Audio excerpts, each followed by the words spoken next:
اور نہ ہی میرے بابا کو ملی۔ پھر اس سے آگے حضرت ابوالفضل العباس کے خطبے کا وہ جملہ کہ اے آل اللہ کے ناصرو، اے اللہ کے چنے ہوئے لوگوں، تمہیں خدا نے چن لیا تھا اور تم اللہ کی مخلوق کا خلاصہ ہو اور خدا کی مخلوق کا جوہر ہو، تو یہ تمام اوصاف اور فضائل صرف اور صرف ہمیں اصحاب حسین میں نظر آئے۔ آج کی گفتگو کا وعدہ تھا کہ ہم اصحاب کی بات کر رہے ہیں تو لشکر کا ہمیشہ چہرہ لشکر کا سالار ہوتا ہے۔ کسی بھی لشکر کی پہچان اس لشکر کے سالار سے ہوتی ہے۔ جب بھی کوئی میدان جنگ میں اترے تو یہ دیکھا جاتا ہے کہ کون لے کے آ رہا ہے۔ مولا امیر المومنین اپنی ساری زندگی میں ناز کرتے رہے مال کے اشتر پہ، اور مولا علی کا یہ جملہ کتنا وزنی جملہ ہے اپنے ایک صحابی کی شان کے لیے۔ علی فرماتے ہیں مالک کو مجھ سے وہی نسبت ہے جو مجھے پیغمبر کے ساتھ۔ یا علی، کیونکہ مالک اشتر جانتے تھے کہ تلوار جب اسلام کے لیے نکالی جائے تو اس کے قانون کیا ہے۔ شاید میں نے اپنی پہلی مجلس میں گزارش کی تھی کہ جنگ اور ہے اور جہاد اور ہے۔ جنگ اور جہاد میں وہی فرق ہے جو فاقے اور روزے میں ہوتا ہے۔ فاقہ بھوک سے کیا جاتا ہے، روزہ اسلام کے لیے رکھا جاتا ہے۔ جنگ جذبات سے کی جاتی ہے، جہاد اطاعت حجت میں کیا جاتا ہے۔ اور جس مال کی اشتر کے لیے امیر المومنین نے یہ جملہ کہا، وہ مال کی اشتر کتنا اطاعت حجت میں تھا کہ جنگ صفین میں حاکم شام کو بالکل اپنی تلوار کے قبضے میں رکھے ہوئے تھا، یا کان میں آواز پڑی کہ علی نے جنگ بند کر دی۔ مال کی اشتر نے وہیں سے تلوار نیام میں واپس رکھی۔ جب کسی نے پوچھ لیا تھا کہ مالک کیوں نہیں قتل کیا، فرمایا کیا کروں، میں نے علی کی اطاعت میں نکالی تھی۔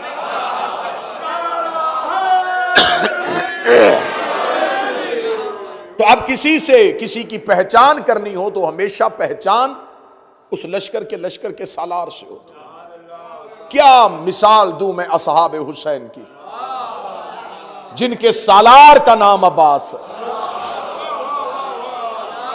چلے میں جملہ اچھا کر کے دیتا ہوں، میں اصحاب حسین کے وفا کی مثال کیا دوں جن کا سالار وفادار ہے۔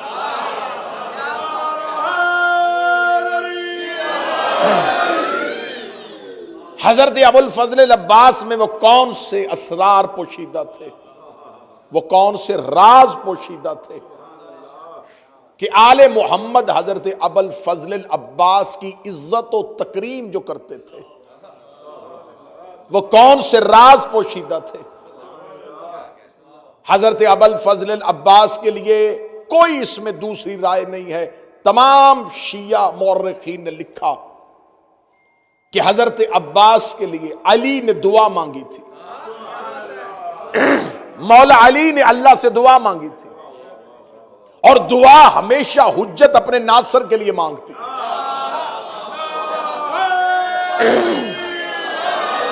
حضرت ابراہیم کی دعا آج بھی قرآن میں موجود ہے۔ حضرت ابراہیم نے دعا مانگی تھی، میرے اللہ میری ذریت میں امامت رکھ دے۔ ابراہیم نے دعا مانگی تھی نسل کے لیے۔ موسیٰ نے دعا مانگی تھی، میرے اللہ میرے بھائی ہارون کو میرا وزیر بنا دے۔ موسیٰ کی دعا قرآن میں، خود مصطفیٰ کی دعا قرآن میں موجود ہے۔ رسالت مآب نے دعا مانگی تھی، میرے اللہ مجھے اپنے ہاتھ سے سلطان نصیر عطا فرما۔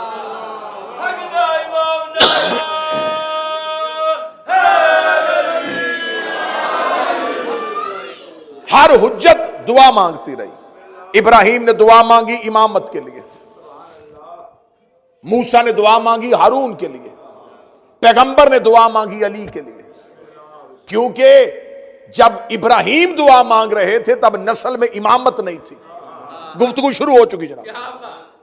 جب حضرت ابراہیم نے دعا مانگی اس وقت حضرت ابراہیم کی نسل میں امامت نہیں تھی۔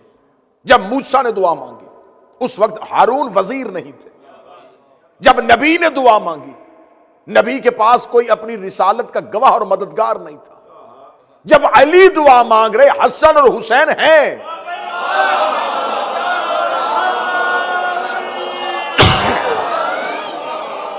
کسی نعمت کے نہ ہوتے ہوئے اس نعمت کی دعا کرنا یہ سمجھ میں آتا ہے۔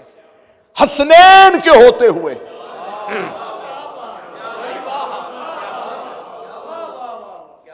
چلے میں جملہ پھر کہہ رہا ہوں، مصطفیٰ کے بیٹوں کے ہوتے ہوئے علی اللہ سے بیٹا مانگ رہا ہے۔ یا علی، جب حسنین موجود تھے تو پھر آپ نے اللہ سے دعاؤں میں عباس کیوں مانگا؟ فرمایا میں علی زمانے کو بتانا چاہتا ہوں عباس علی کو بھی مانگنے سے ملتا ہے۔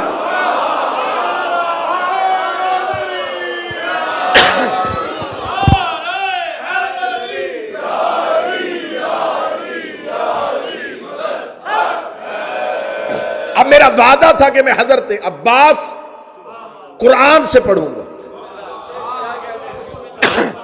بہت سی ایسی قرآن میں آیات ہیں جن کا مصداق صرف اس دور میں نہیں ہوتا، آنے والے دور میں بھی ہوتا۔ بڑی آیات قرآن میں ایسی ہیں جن کا مصداق اگر اس دور میں نہیں تھا تو وہ آنے والے دور میں تھا۔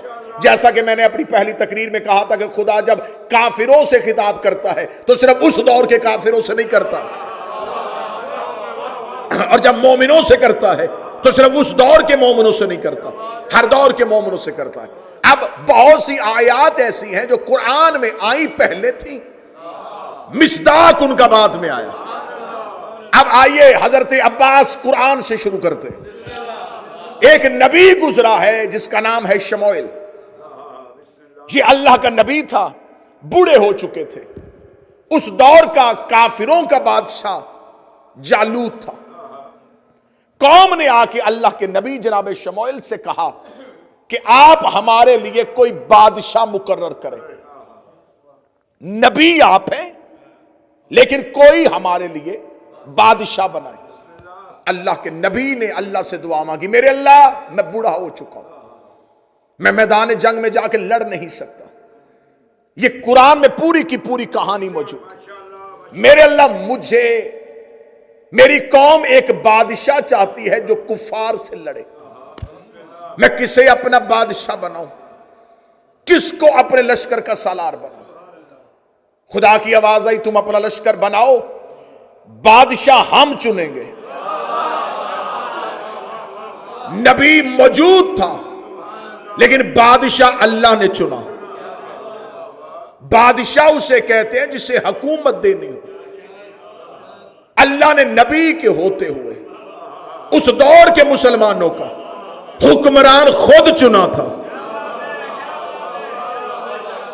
آج مسلمان کہتے جی آل محمد اہل بیت علیہم السلام شریعت کے وارث تھے، لیکن جن کے پاس حکومت آئی تھی انہوں نے حکومت بڑی اچھی چلائی تھی۔ محمد کے بعد حاکم بھی کسی نے بنانا ہو تو وہ بھی اپنی مرضی سے نہیں بنتا، اللہ کی مرضی سے بنتا۔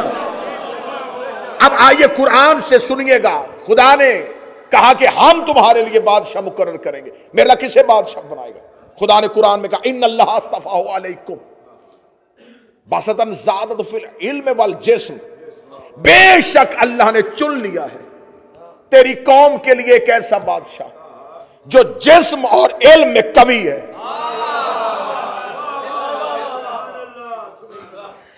ہم نے کفار سے لڑنے کے لیے جسے چنا ہے، اللہ کہتا ہم نے چنا ہے، اور چنا کس بنیاد میں ہے؟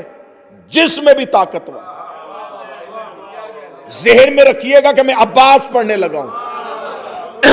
ہم نے جسے چنا ہے وہ جسم میں بھی قوی ہے، علم میں بھی قوی ہے۔ میرے اللہ کون ہے؟ فرمایا طالوت۔ اللہ نے بتا دیا کہ اس کی خصوصیت یہ ہے وہ جسم میں بھی طاقتور ہے، علم میں بھی تھا۔ اور یہ دنیا کا قانون ہے، جو زیادہ علم والا ہو وہ بہادر نہیں ہوتا،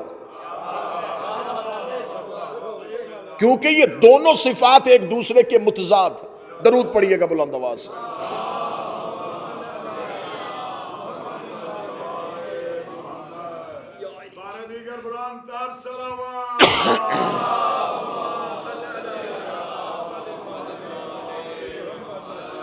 متوجہ بات کی جانا، خدا نے کہا جسے ہم چنیں گے وہ جسم میں بھی، بڑی گفتگو بڑے محتاط ہو کے سنیں، جسم میں بھی طاقتور، علم میں بھی طاقتور۔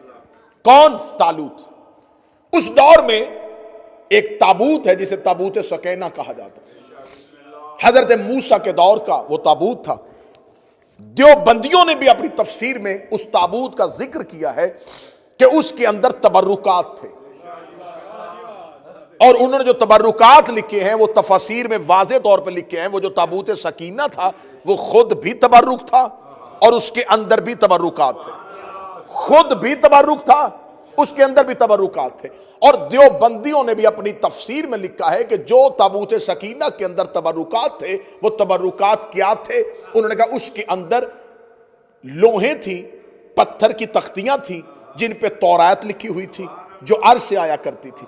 اگلی انہوں نے لکھا کہ اس میں حضرت موسیٰ کا پیرہن تھا، حضرت موسیٰ کا کرتا تھا، حضرت موسیٰ کی نالین تھی، حضرت موسیٰ کا عصا تھا۔ نبی کی نالین اور نبی کا کرتا تبرک تھا۔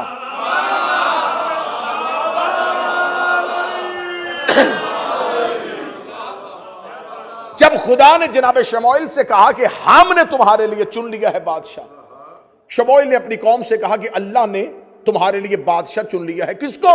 طالوت کو۔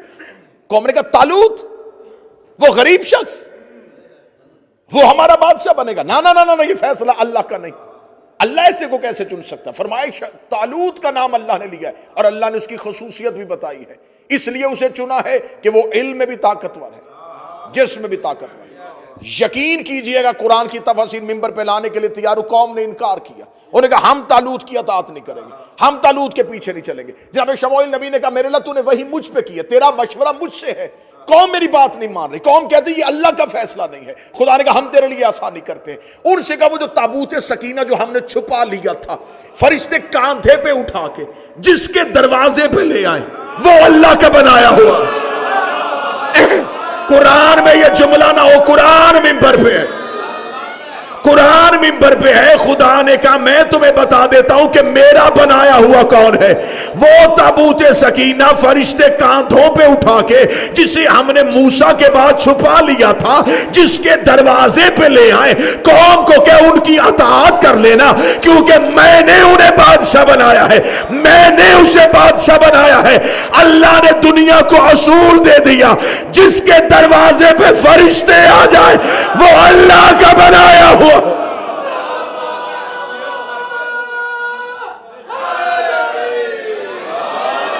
جس کے دروازے پہ فرشتے آئے۔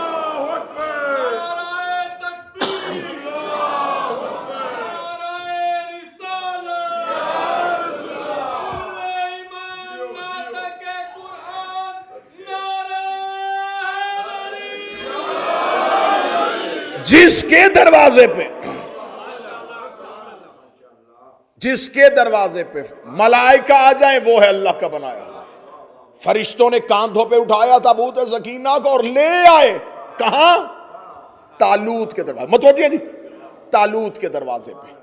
طالوت نے مسلمانوں کے لشکر کی سربراہی کرتا ہوا جالوت کے مقابلے پہ چل پڑا۔ جب لشکر لے کے چلا تو اللہ کا نبی شموئیل ساتھ، اللہ کے نبی نے واضح کر رکو، لشکر لے کے جا رہے ہو، کوئی علمدار چاہیے۔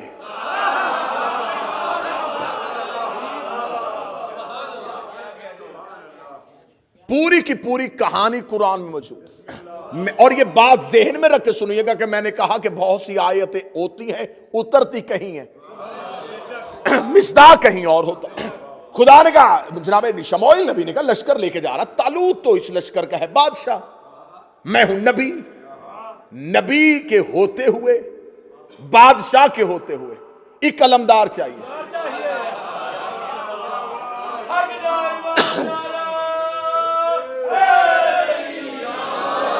اب یہ لشکر قرآن کہتا کتنا تھا؟ لاکھوں کا۔ قرآن سے میں پڑھے لاکھوں کا لشکر، جناب شموئیل نبی نے کہا میرے اللہ تو نے فیصلہ کیا تھا کہ بادشاہ کون ہوگا، اب تو ہی فیصلہ کر کہ اس لشکر کا علمدار کون ہوگا۔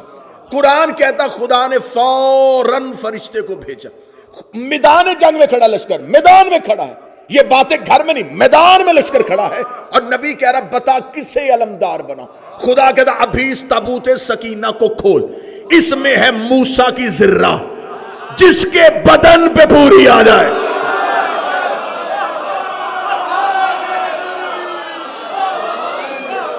جس کے بدن پہ پوری آ جائے وہ ہے تیرے لشکر کا علمدار۔ اب لاکھوں کا لشکر تھا، ایک ایک کو بلاتا، ذرہ پہناتا، کیسے فیصلہ کرتا کہ کس کو پہناؤں؟ کہنے لگا میرے اللہ یہ لاکھوں کا لشکر ہے، یہ لاکھوں کا لشکر ہے، مجھے بتا ذرہ کس کے بدن پہ پوری آئے گی؟ آواز آئی ان میں سے پہچان کے داؤد کہاں کھڑا ہے۔ داؤد نبی کے بدن پہ موسیٰ کی ذرہ پہنا دی۔ آج مفسرین کہتے ہیں وہ لوہے کی ذرہ نہیں تھی، وہ معصوم کی ذرہ تھی، اور معصوم ہی کے بدن پہ پوری آنی تھی، اس لیے کہ داؤد آنے والا نبی تھا، اور نبی کا لباس نبی کو آتا ہے، معصوم کا لباس معصوم کو آتا ہے۔ زبان کھینچ اس بندے کی جو کہتا عباس کی عزت نہیں تھی، اگر عباس معصوم نہیں تھا، صفین میں علی کی ذرہ ہے۔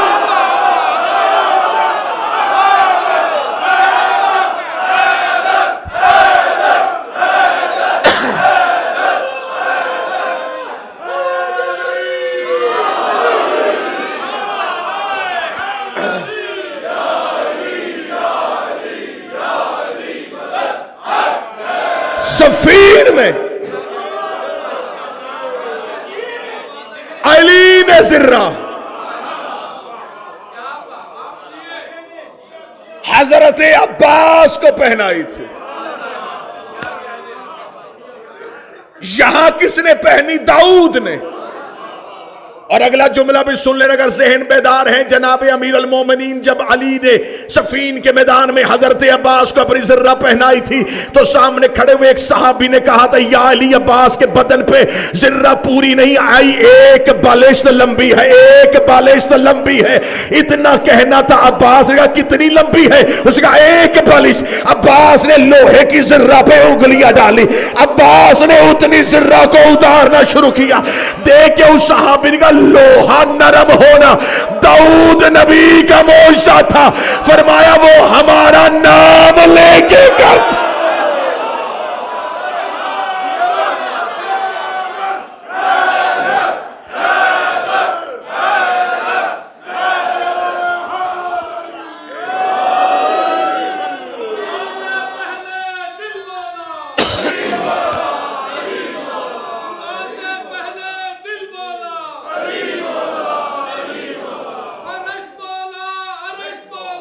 علی مولا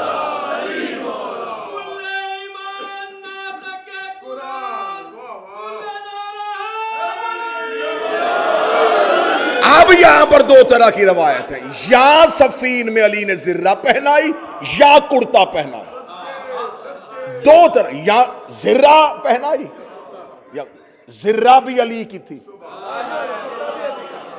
کرتا بھی علی کی۔ اب میں گزارش کروں گا، منت کروں گا، مکتب تشیع کا ادنا سا طالب علم ہوں، مجمع میں بیٹھ کے دوسرے کے کان میں بات نہ کرنا، جو سوال ہو وہیں سے اٹھنا سوال کر لینا، شک لے کے نہ جانا۔ حضرت عباس کی عصمت پڑھنے لگا ہوں،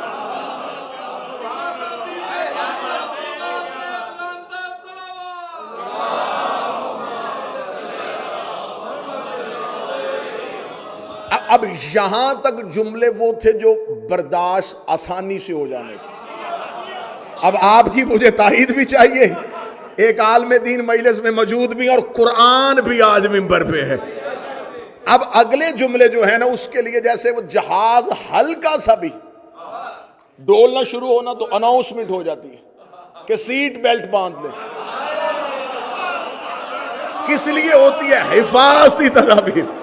اب اگر تھوڑا سا بھی عقیدہ ڈولے تو توکل کی سیٹ بیلٹ باندھ لینا. اب اس سے آگے عباس پڑھنے لگا. ابھی تو میں نے وہ آیت پڑھی ہی نہیں جو عباس کے لیے آئی تھی. یہ چلے گئے. ادھر سے کون آیا؟ کافروں کا جالوت، مسلمانوں کا طالوت. یہ کچھ نام ایسے ہیں اسلام میں جو ملتے جلتے ہیں. حبیل اور کبیل، ہم پلہ ہم وزن اور ایک جیسے. اس میں لوگ پریشان ہو جاتے ہیں، پتہ نہیں اب اس میں سے غلط والا کون سا تھا، صحیح والا کون سا. میں تھوڑی سی نشانی. کابیل جس میں قاتل والی کاف ہے نا، وہ کابیل ہے. اور جس میں جاہل والی جیم ہے نا، وہ جالوت ہے. اب یہ نشانی پکی رکھ لینا، قاتل اور جاہل، اس کو ذہن میں رکھ لیں. ادھر سے جالوت آ گیا، ادھر سے طالوت آ گیا. ادھر طالوت مسلمانوں کا بادشاہ. کس نے بنایا؟ اللہ نے.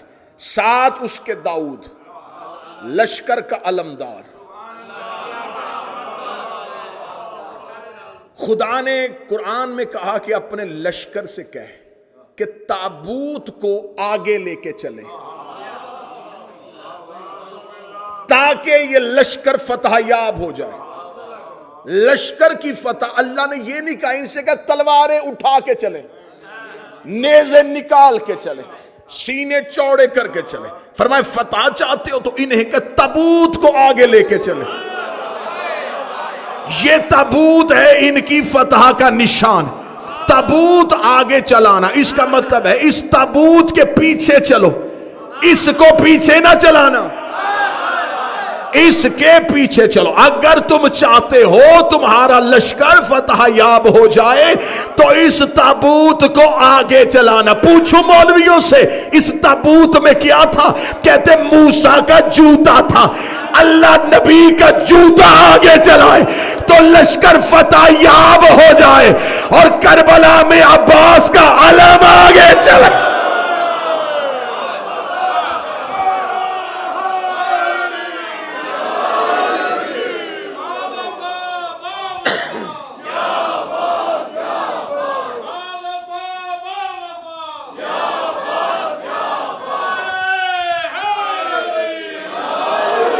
اب میرا سوال ہے، فتح تو اللہ دیتا ہے، دیتا اللہ ہے، تابوت وسیلہ ہے. کس چیز کا بنا ہوگا؟ لکڑی کا بنا تھا نا. اور کہتے ہیں کہ وہی تابوت ہے جس میں موسیٰ کی ماں نے موسیٰ کو رکھ کے بہایا تھا. یہ وہی تابوت ہے جسے اللہ نے عزت کی علامت بنایا، فرشتوں کے ذریعے پہنچایا، اور اسی تابوت کی وجہ سے طالوت کے لشکر کو فتح دی تھی. کہتے ہیں اس تابوت کی عزت یہ تھی، اس پہ رکھ کے نبی موسیٰ کی ماں نے موسیٰ کو نیل کی لہروں کے حوالے کیا تھا. اس کا مطلب اس لکڑی کے صندوق کی عزت نہیں ہے، عزت تھی کہ اس نے نبی کو بچایا تھا، اس نے نبی کو بچایا تھا. جو لکڑی کا صندوق نبی کو بچا لے وہ مشکل کشا ہو سکتا ہے، اور جو ابو طالب محمد کا بچا.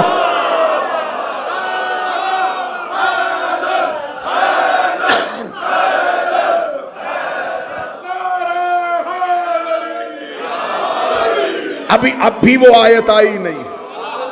ڈاکٹر صاحب آپ آ جائے ہیں، 5ویں دن آپ آئے ہیں، اب بھی وہ آیت آئی نہیں. دونوں لشکروں کا آمنا سامنا ہو گیا ایک دریا پہ، ایک نہر پہ. اب قرآن کی آیت ہے، خدا قرآن میں کہتا ہے سورہ مبارکہ البقرہ، خدا کہتا ہے جب یہ دونوں لشکر ایک نہر میں پہنچے، خدا نے فوراً پھر فرشتے کو بھیجا. خدا نے کہا ان اللہ مبتلیکم بالنہر، ہم تمہیں آزمائیں گے ایک نہر کے ذریعے سے.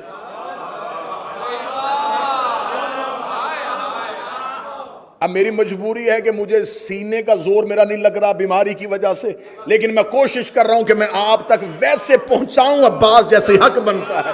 یقین کریں میرا بدن تڑپ رہا ہے کہ مجھے ویسے عباس پڑھنا چاہیے. خدا کہتا ہم تمہیں آزمائیں گے ایک نہر کے ذریعے سے.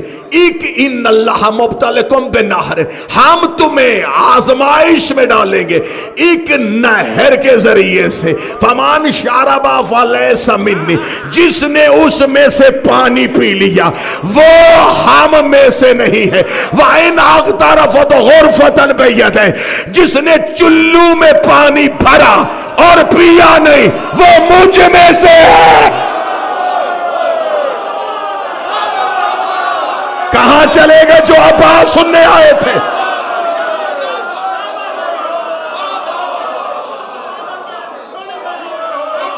کہاں چلے گئے جو قرآن سے آواز سننے آئے تھے؟ خدا کہتا ہم تمہیں آزمائیں گے ایک نہر کے ذریعے سے، جس نے اس میں سے پانی پیا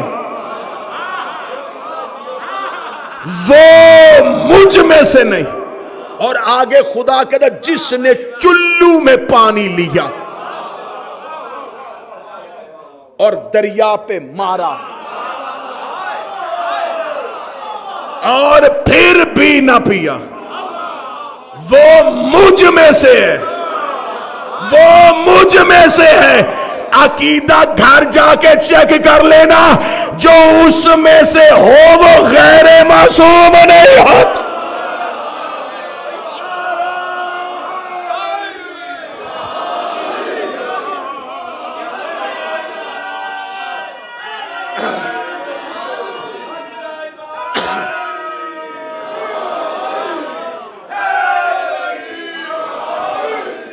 یہ قرآن منبر پہ ہے، اس کی تفاسیر میں لکھا کہ پانی پیا تھا لوگوں نے، طالوت کے لشکر میں سے کتنے لوگوں نے نہیں پیا؟ 313 نے۔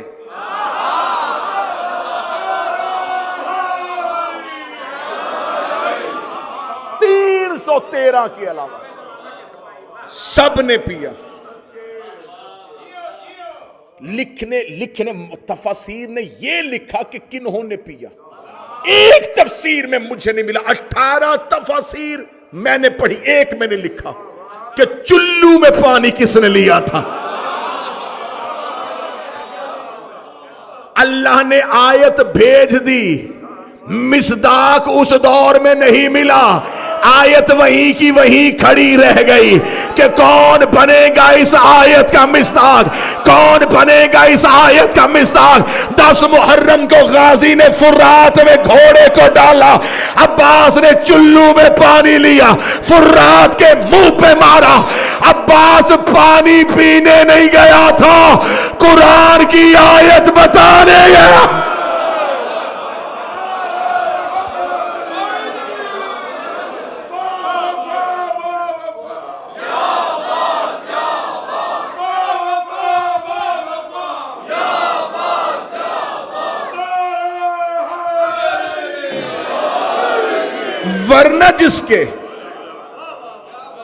ورنہ جس کے گھوڑے کے سموں سے پانی نے چھو لیا تھا اس نے چلو میں کیوں اٹھایا؟ عباس چلو میں پانی نہ لیتا، آج قرآن کی ایک آیت بغیر تفسیر کے رہ جائے۔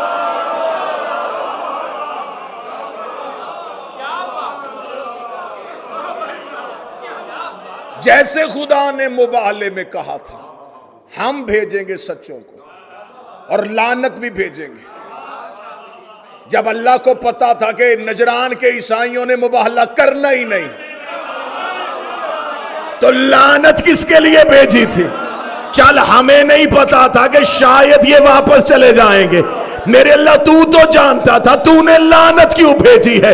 فرمایا ان کے لیے کب بھیجی تھی؟ لعنت وہی کھڑی تھی، لعنت انتظار کر رہی تھی کوئی ان کے مقابلے پہ آئے،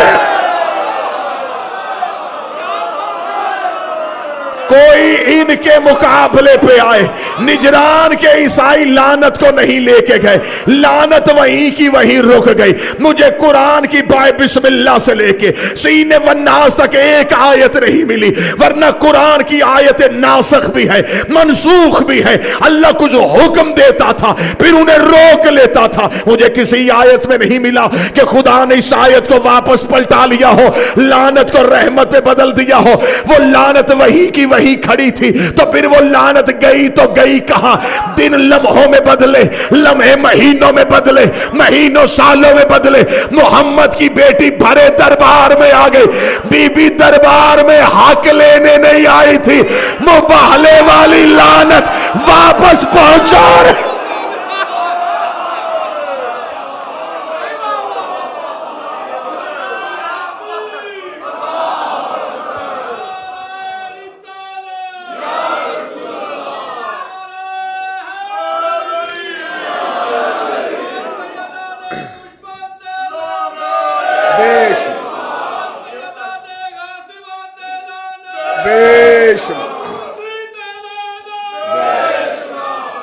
سیدہ کھجوروں کے باغ کے لیے نہیں۔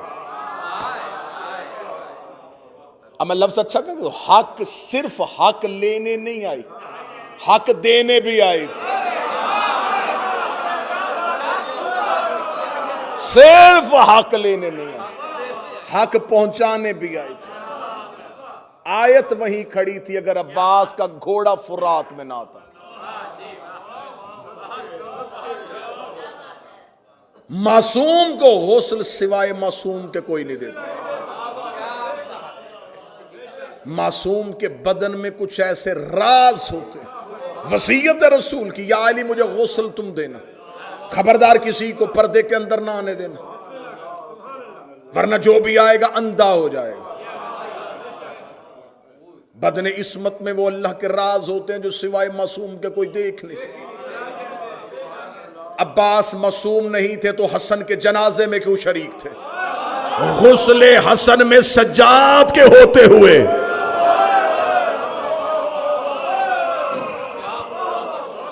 حضرت امام حسن کے غسل میں سجاد کے ہوتے ہوئے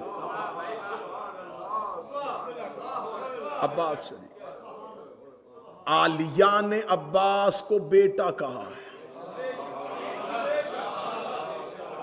مجھ سے بہتر عربی جانتے ہیں قبلہ ترابی صاحب تشریف فرمائے، عربی زبان میں ابن بھی بیٹے کو کہتے ہیں، والدی بھی بیٹے کو کہتے ہیں، لیکن ابن ہر کسی بیٹے کو کہا جا سکتا ہے۔ خون کے علاوہ بھی رشتہ ہو تو ابن کہا جا سکتا ہے، جیسے علی نے کہا محمد بن ابی بکر ابنی میرا بیٹا، صلب کسی اور کا ہے، بیٹا میرا، لیکن والدی اس بیٹے کو کہا جاتا ہے جو صلب بھی ہو۔ اس لیے تو حدیث کسا میں جناب سیدہ نے دونوں شہزادوں کو سلام، یا والدی، اے میرے بیٹے۔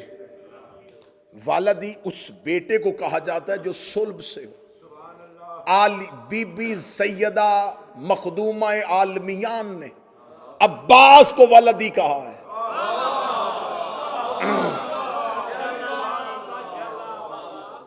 اور یہ جو زیارت کے لیے جاتے ہیں نا حضرت ابوالفضل العباس کی، زیارت کے حرم حضرت عباس میں جو زیارت کی کتاب ہے، مفاتی سے لے کے اس زیارت کی کتاب تک، یہ کسی عالم دین نے زیارت نہیں لکھی، یہ چھٹے شہنشاہ نے تعلیم کی، اور تعلیم کرتی کرتی ہم تک پہنچی ہے۔ اس میں ایک لفظ آتا ہے اللہم لعن من جہل حق کا، اللہ لعنت کرے اس پہ، میرا چھٹا امام کہتا ہے اللہ لعنت کرے اس پہ جس نے عباس کے حق کو نہیں پہچانا۔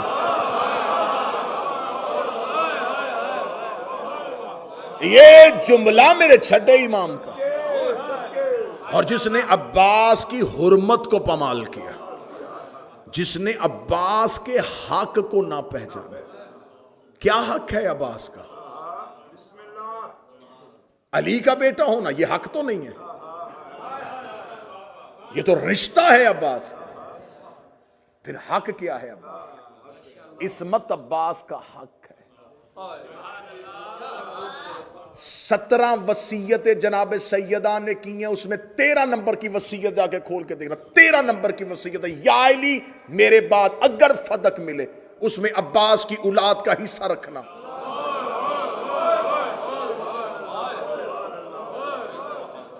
فدق میراث سیدہ ہے، فدق وراثت علی نہیں ہے،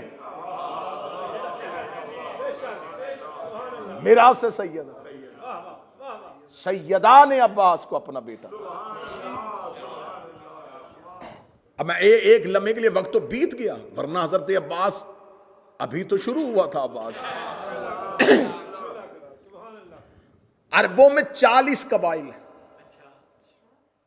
پھر اس کے بعد جتنے بھی قبیلے بنے ان 40 قبیلوں کی شاخیں، یہ 40 اصل ہیں عرب کے، پھر اس کے بعد چھوٹی چھوٹی شاخیں پھیلتی پھیلتی پھیلتی عرب کے بہت سے قبائل بن گئے۔ اصل عرب کے 40 قبیلے تھے، ان میں سے ایک قبیلہ ہے بنی حوازن۔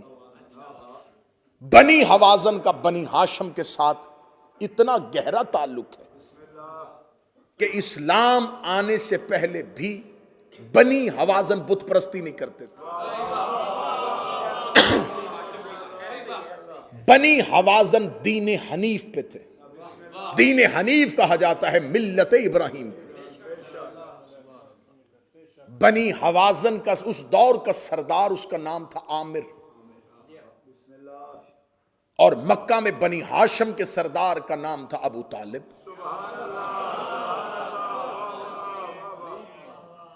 بنی حوازن مکہ میں نہیں رہتے تھے عرب النسل، لیکن مکی نہیں تھے، کرشی نہیں تھے۔ یہ بنی حوازن جو تھے یہ بنی ہاشم کو سالانہ تحائف کا تبادلہ کرتے تھے۔ کچھ تحائف بنی حوازن سے بنی ہاشم کو آتے تھے، بنی ہاشم سے بنی حوازن کو جاتے تھے۔ بنی حوازن کا سردار تھا جناب عامر۔ رسالت مآب کی ظاہری حیات طیبہ تھی 29 سال، ابھی اعلان نبوت نہیں، ابھی اعلان نبوت کو 11 سال باقی، نبی تھے اعلان نہیں کیا تھا۔ بنی حوازن کے سردار عامر نے اپنے غلاموں کے ذریعے کچھ قیمتی تحائف مکے بھیجے۔ غلاموں نے آ کے حضرت ابو طالب کی خدمت میں پیش کی۔ حضرت ابو طالب نے کہا میں اس وقت تک قبول نہیں کروں گا جب تک محمد نہ آ جائے۔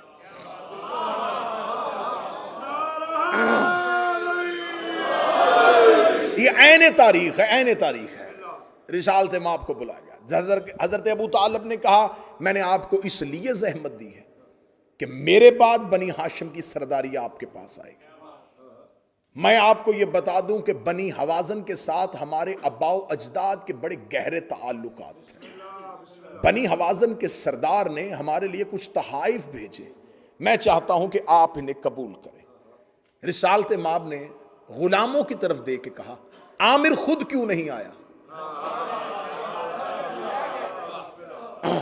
غلام نے کہا وہ بالکل آنا چاہتے تھے اور آنے کے لیے تیار تھے۔ عین سفر کے وقت ان کی طبیعت بگڑ گئی، حالت خراب ہو گئی، لہٰذا سفر ان کے لیے مناسب نہیں تھا، لیکن وہ ارادہ کر چکے تھے، لہٰذا انہوں نے غلاموں کو کہا کہ تم تحائف لے کے جائے۔ تاریخ کہتی ہے کہ رسالت مآب نے غلام سے کہا یہ تھوڑی سی ایک مٹھی خاک دے، اس نے خاک دی، رسول نے اپنا لعاب اس خاک میں ڈالا،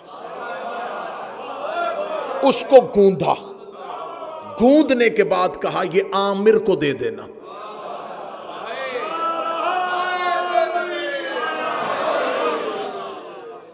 اس عامر کے پڑ نواسے کا نام عباس ہے۔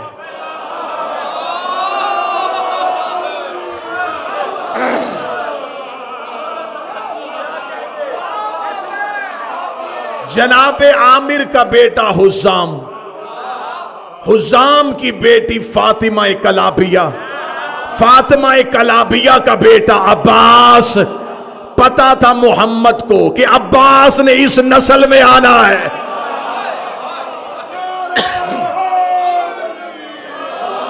چلو چلتے چلتے رسول کے لعاب کا اثر سن لو،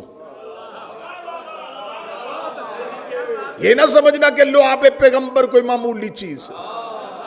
مدینے کے منبر پہ بیٹھے ہوئے علی نے اعلان سلونی کیا، اعلان سلونی کیا، پیچھے سے کوئی یہودی اٹھا، اس نے کہا یا علی ہر سوال کا جواب فوراً، ہر سوال کا جواب فوراً، نہ سوچتا ہے فوراً جواب دیتا۔ کہاں سے پڑھے یہ سارے جواب؟ کس نے سکھائے ہیں تجھے؟ اب علی چاہتے تو بتا دیتے میں امام ہوں، میں ولی مطلق ہوں، میں اللہ کا نمائندہ ہوں، لیکن علی کو پتا تھا یہ یہودی ہے، ڈائریکٹ میں نے اپنے تک نہیں لے کے آنا، پہلے نبی منوانا ہے۔ امیر المومنین نے سینے پہ کہا ھذا صفت العلم، ھذا لعاب رسول اللہ، یہ جو علی کے سینے میں علم ہے، یہ رسول کے لعاب چوسنے کا اثر ہے۔ اور جاؤ جا کے علماء تفاسیر و تاریخ سے پوچھو، حسن اور حسین سیدہ کے بیٹے، لیکن ان کی غذا کیا تھی؟ زبان رسالت۔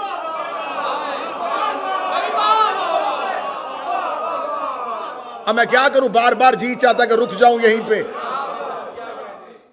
16 رجب کو علی نے پہلی غذا کیا لی تھی؟ لعاب رسالت۔ جو علی کی غذا ہے وہی عباس کی غذا ہے۔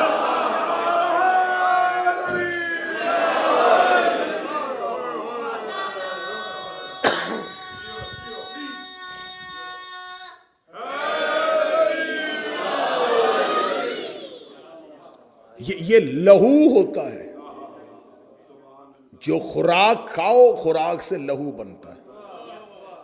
اس لیے کہتے ہیں علی کی محبت لہو میں ہے، خوراک سے لہو بنتا ہے۔ اور ماں جو بچے کو دودھ دیتی ہے وہ لہو سے دودھ بنتا ہے،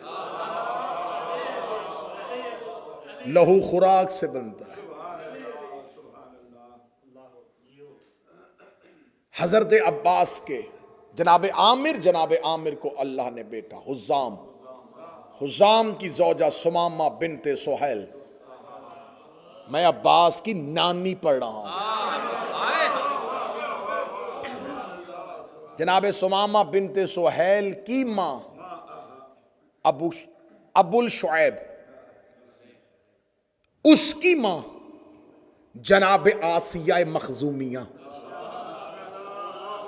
9 عباس کی ماؤں کے شجرے تو میں منبر سے پڑھ دوں۔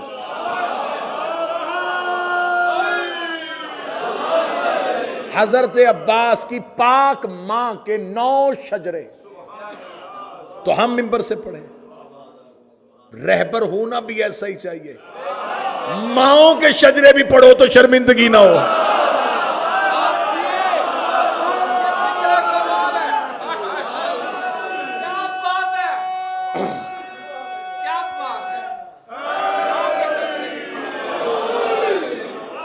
یہ غازی کی ماں کے دروازے پر رشتہ لے کے کون آئے تھے؟ حضرت عقیل۔ یہ رشتہ کسی عقیل کا کروایا ہوا ہے۔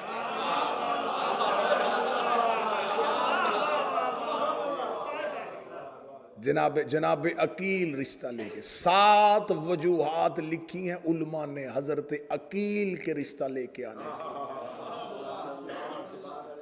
7 وجوہات لکھی ہیں علماء نے۔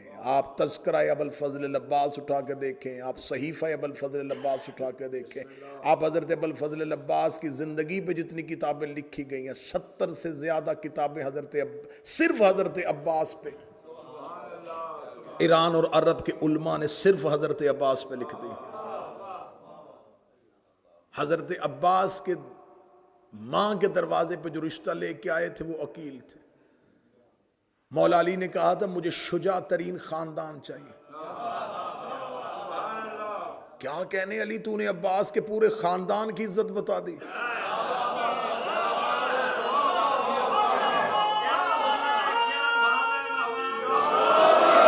مولا علی کہہ دیتے کہ مجھے شجاع باپ کی بیٹی چاہیے، مجھے ایک بہادر بھائی کی بہن چاہیے۔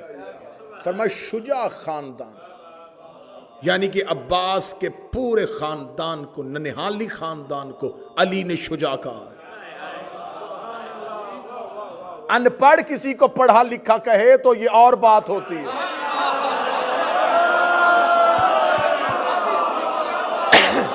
پڑھا لکھا کسی کو پڑھا لکھا کہتے۔ اب یہ نہ دیکھو کہ یہ خاندان کون ہے، یہ دیکھو کہہ کون رہا ہے۔ علی کہہ رہے ہیں کہ شجاع ترین خاندان سے۔ بڑی بہترین وجوہات لکھی ہیں علماء نے لکھا کہ حضرت عقیل نے پوچھا تھا کیوں شادی کیوں؟ فرمایا بیٹا چاہیے۔ کس لیے؟ فرمایا حسین کی نصرت کے لیے۔ میں فضائل پڑھ، علی ایک تیر سے 2 شکار کر رہے تھے.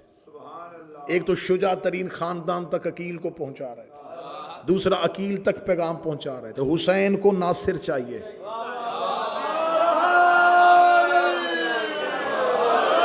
رائتی نمبر لینے کا میں کبھی بھی قائل نہیں رہا. رائت سے داد نہیں دینی, دل بنے تو پھر داد دینی ہے. علی نے عقیل کو بتایا حسین کو ناصر چاہیے. اب جب کہہ دیا کہ علی نے کہ حسین کو ناصر چاہیے, علی عباس پالتے رہے, عقیل مسلم کو پالتے رہے.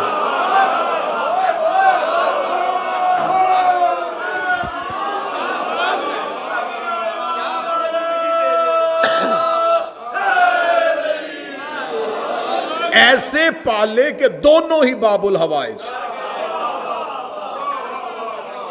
حضرت مسلم بن عقیل باب الحوائج, حسین کا ناصر ہوتا ہی باب الحوائج. باب الحوائج کہتے ہیں حاجات کی قبولیت کا دروازہ, اور دروازہ ہمیشہ کسی گھر کا ہوتا ہے.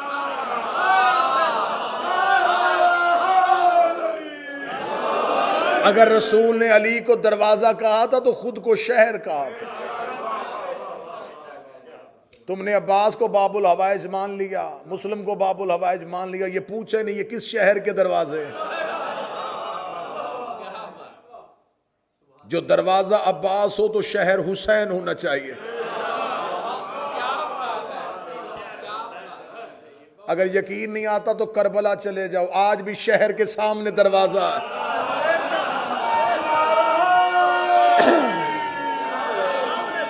عباس سے گزرو, عباس سے گزرو تو حسین تک پہنچو.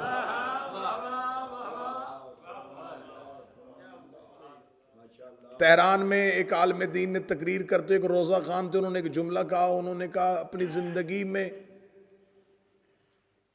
جبریل امین جو رسول کے بعد آیا تھا وہ 12,000 دفعہ آیا تھا. 12,000 دفعہ اپنی زندگی میں جبریل رسول کے پاس آیا. اور ساتھ ہی انہوں نے فوراً جملہ کہا کہ اگر رسول کے بعد 12,000 دفعہ آیا تو پھر علی کے پاس 24,000 دفعہ.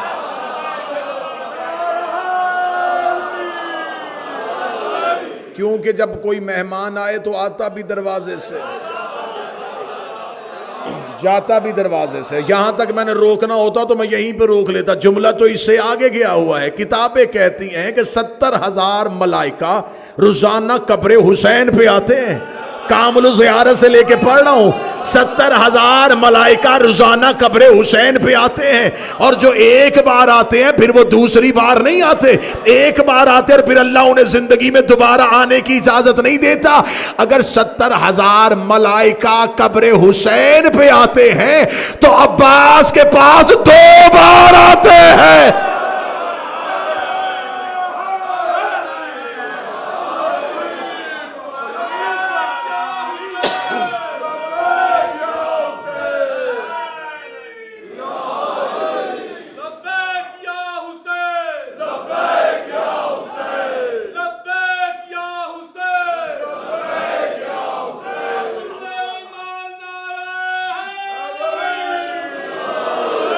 اور فرشتے ہمیشہ معصوموں کے دروازے پہ جاتے ہیں. جناب عقیل سے کہا, پہلی وجہ ناصر, دوسری وجہ جو تاریخ نے کثرت کے ساتھ نقل کی کہ جناب عقیل علم الانساب کے ماہر تھے. یہ عربوں کے شجرے جانتے تھے. ابو طالب کا ویسے تو ہر بیٹا ہی شجرے جانتا ہے.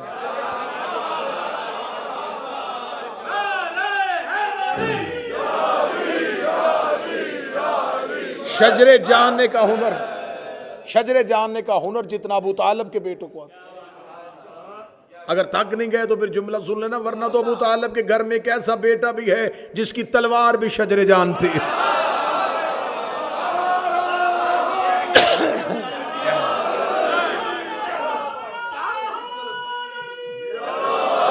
لیکن علی کی تلوار میں اور عباس کی تلوار میں فرق تھا. میں نے پہلے کہا تھا کہ میرا سینہ اور گلا مجھے دونوں روک رہے, ورنہ ایک ایک جملہ ایسے پڑھنے کا ہے نہیں ہے جیسے میں ضائع کر رہا ہوں. علی اور عباس دونوں کی تلواروں میں ایک فرق تھا. علی کی تلوار گردن میں رک کے دیکھتی تھی, ساتویں پشت پہ بھی کوئی مومن ہوتا تھا چھوڑ دیتی تھی. عباس کی گردن پہ تلوار گردن پہ رک کے دیکھتی تھی, ساتویں پشت پہ بھی منکر ہوتا کاٹ دیتے تھے.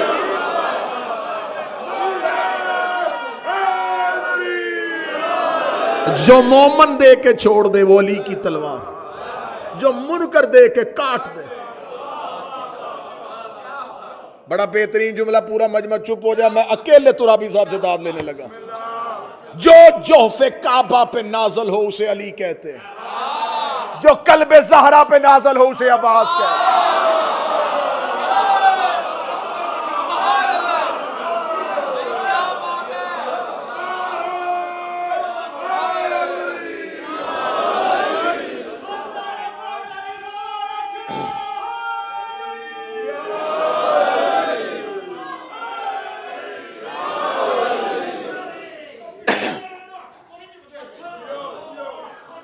وہ سر بھی نہیں چک دے, کہتے ہاتھ نہیں چک دے, میں کہو سر بھی نہیں چک دے.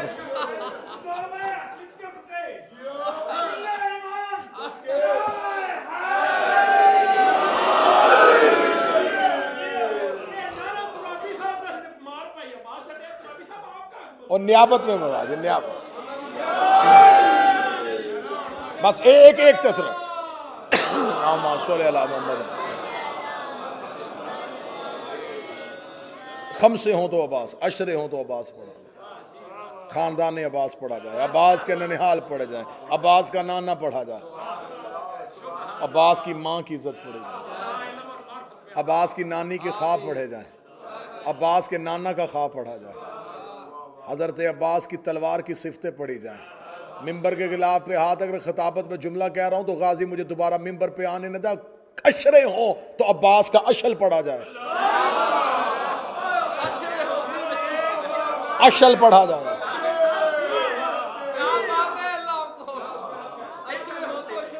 صرف اشل پڑھا جائے. حضرت عباس کے سامنے یہ لشکر یزید میں ایک ملعون آیا تھا, بہت بڑا سپاہی تھا, آپ اس کو تاریخ میں بڑا یاد کیا جاتا ہے, مادف.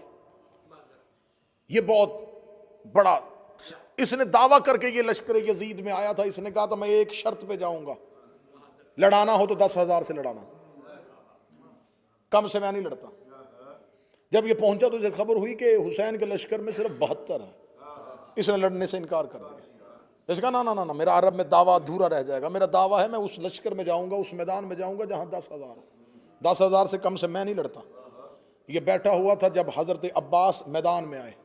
حضرت عباس نے جب خطبہ دیا نا, خطبے کی دہشت اتنی تھی کہ یوں گھوڑے کی زین کو ممبر بنا کے عباس بول رہے تھے,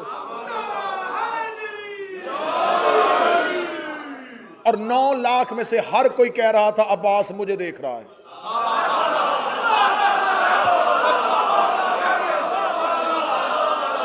عباس مجھے دیکھ رہا ہے, عباس مجھے دیکھ رہا ہے, عباس مجھے دیکھ رہا ہے.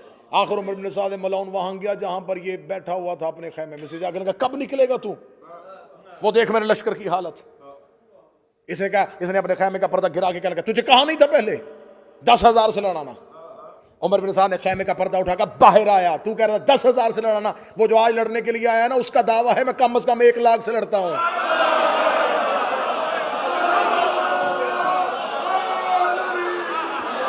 تو 10,000 کہہ رہا, وہ سامنے جو آیا وہ کہتا میں 1 لاکھ سے لڑتا ہوں. اس نے یوں خیمے کون آیا ہے, اس نے خیمے سے نکل کے یوں عباس کو دیکھا.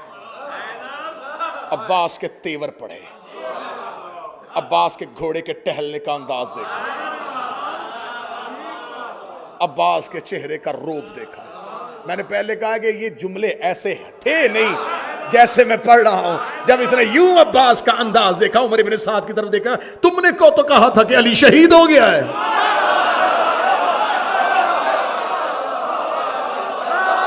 میں نے تو سنا تھا,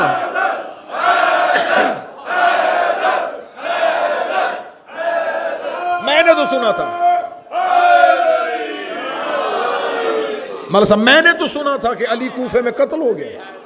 کلگا علی کا بیٹا ہے، ہو بہو علی ہے، اسی کا دعویٰ ہمیں 1 لاکھ سے لڑتا ہے۔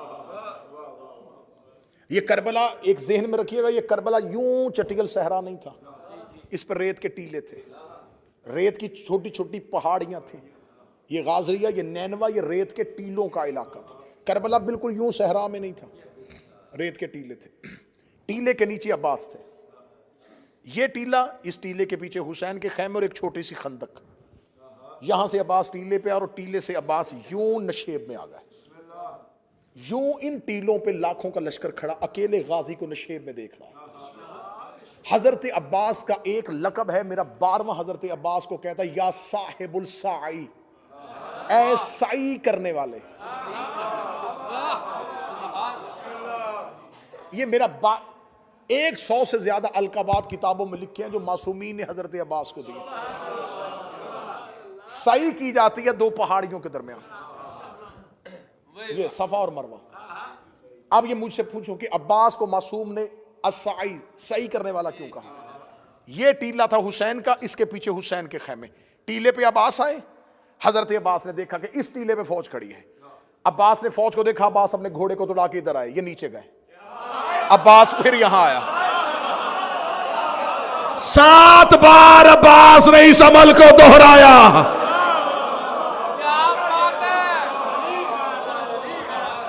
عباس ٹیلے سے اترتے، عباس ٹیلے سے اترتے، عباس ٹیلے پہ جاتے، یہ لشکر نیچے اترتا، عباس واپس ٹیلے پہ آتے، یہ پھر ادھر کھڑا ہوتا۔ اب عباس نشیب میں تھے، یہ ٹیلے پہ آ کے کھڑے ہو گئے، ٹیلے پہ کھڑے ہیں اور اکیلے عباس ان کو نشیب سے دیکھ رہے ہیں۔ اتنا دیکھنا تھا، یہاں انہوں نے کہا معرف کو کہ جلدی آ، وہ کھڑا ہے عباس، یہ اپنے گھوڑے پہ بیٹھا، اس نے اپنے نیزے کو اپنے ہاتھ میں لیا، ہاتھ میں لے کے عباس کے بدن کا نشانہ لگایا، اپنے گھوڑے کو ایڑ لگائی، گھوڑے کو دوڑایا۔ کتابیں کہتی عباس نشیب میں کھڑے تھے، حضرت عباس نے معرف کو آتے ہوئے دیکھا، پوری تیزی کے ساتھ یہ گھوڑا دوڑاتا آ رہا تھا۔ عباس نے پہلے تلوار نکالی تھی، جو ہی یہ دوڑا عباس کی طرف، عباس نے تلوار اپنے گھوڑے کی زین پہ بیٹھے ہوئے اپنے زانوؤں پہ رکھ لی، عباس نے گھوڑے کی لجاموں میں اپنے ہاتھ رکھ لیے، عباس یوں اپنے پاؤں ٹکا کے کھڑے ہو گئے۔ اب تلوار غازی کے ہاتھ میں نہیں ہے، تلوار ہے عباس کے زانوؤں پہ، یہ اپنے گھوڑے کو دوڑاتا ہوا عباس کی طرف آ رہا ہے۔ اب یہ نفسیاتی ایک انسان کا دماغ بند ہو جاتا ہے کہ وہ کسی کی طرف دوڑ رہا ہو اور وہ اپنی جگہ پہ کھڑا اس کو صرف دیکھ رہا ہو۔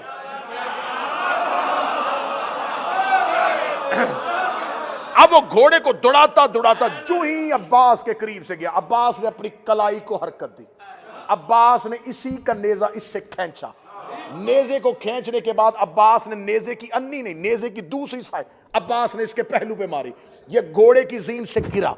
اب یہ اس کو نیزے کی انی سے عباس نے زخمی نہیں کیا، عباس نے صرف اس کو گھوڑے سے گرایا، یہ گھوڑے سے گرایا، اس نے لشکر کی طرف اوپر دیکھا، شمر مجھے گھوڑا بیچ، عباس نے مجھے میرے گھوڑے سے گرا دیا۔ اتنا کہنا تھا، ایک گھوڑا ہنکناتا ہوا یوں شور کرتا ہوا نیچے کی طرف دوڑا، جو ہی یہ نیچے کی طرف دوڑا عباس نے اپنا گھوڑا اشل اس گھوڑے کے قریب کیا، جو ہی عباس اس گھوڑے کے قریب گئے عباس نے اپنے گھوڑے سے چھلانگ لگائی اور عباس اس گھوڑے کی زین پہ آ گئے، عباس اس گھوڑے کی زین پہ، عباس نے اس گھوڑے کو یوں سیدھا کیا، اس گھوڑے نے اپنے سم اٹھائے اور یوں ریت پہ مارے۔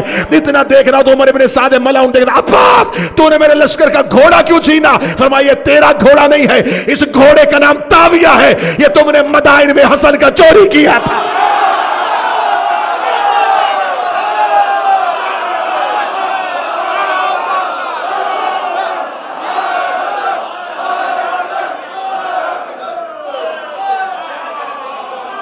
اس گھوڑے کا نام تاویہ۔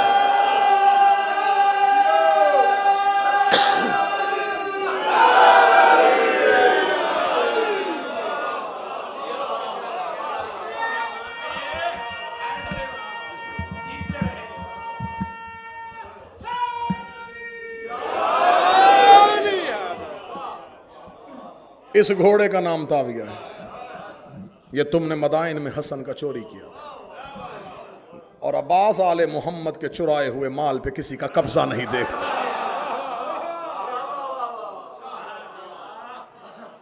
اس میرے شہنشاہ کا ایک وصف یہ ہے یہ حسین کا بھی علمدار ہے اور 12ویں کا بھی علمدار ہے۔